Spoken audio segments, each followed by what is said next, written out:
Mahimo na ipagpikas sa kinabuhi. Nahatag kaniya ang ugma.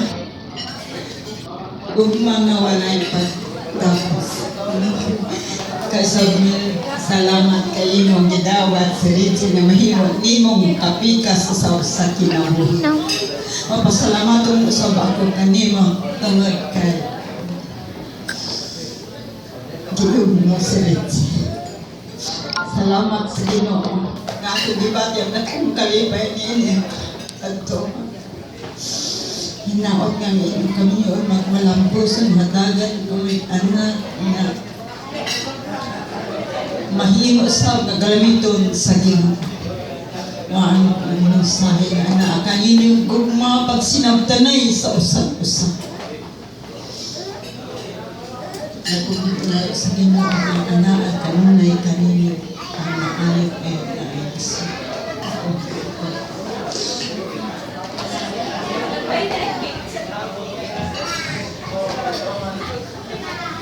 Ang sabi ko sa akong ibati sana sa inyong iman pa ay dugay ng mga panahon na kang karilas nagkasinabtanay din kami sa insakto ng Panginoon. So, talaga ng Diyos ang gidiugan kami sa mga pangandoy na paklas. So, may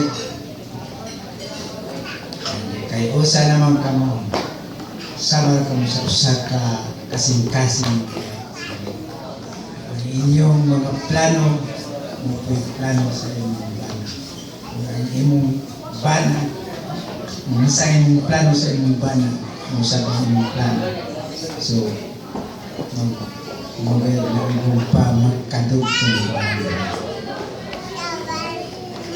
dahil kung kasulti inyo maupang ang inyong mga panalanginan natin sa inyo.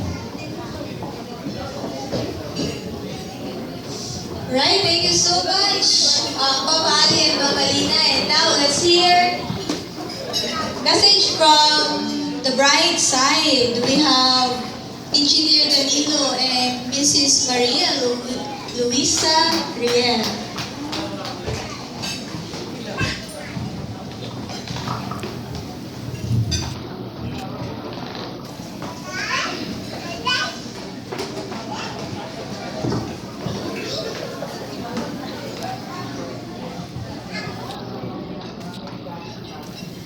Sa ngalan sa Ginoo na kamo gihiusa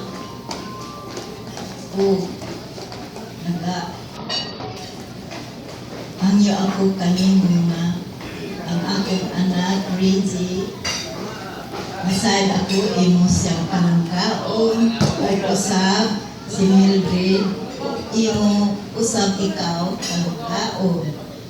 So, ako magmalaumon na kamo nagkahiusap karon na nasayad ako na sinabtanay kamo sa inyong pagpuyo sa tibuok ninyong kinabuhi o maura.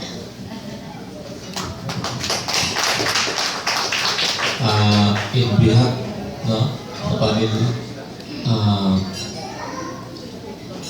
Reggie and Mildred, ito yung magpasasabi namin sa inyo. Have an open communication. Remember, there is no problem without solution. All problems have its corresponding solution. The only problem is how you find that solution. No matter what happened, always let Christ be your centered family. Obedience is better than sacrifice. Sabi nga ni Jesus, if you obey me, I will bless you. So yun lang, I will not hope, but we with Jesus have your family bloom as expected ng isang pamilya. Okay, thank you and good afternoon. Thank you so much, Engineer. Pastor, alagain daw sa Team Mildred. Okay, lansang daw ka, wag yung alagaan. Alright, let's move forward before we hear the message of our groom and bride since imbrunto na pagka-MC ni, imbrunto mo na itong program. Let's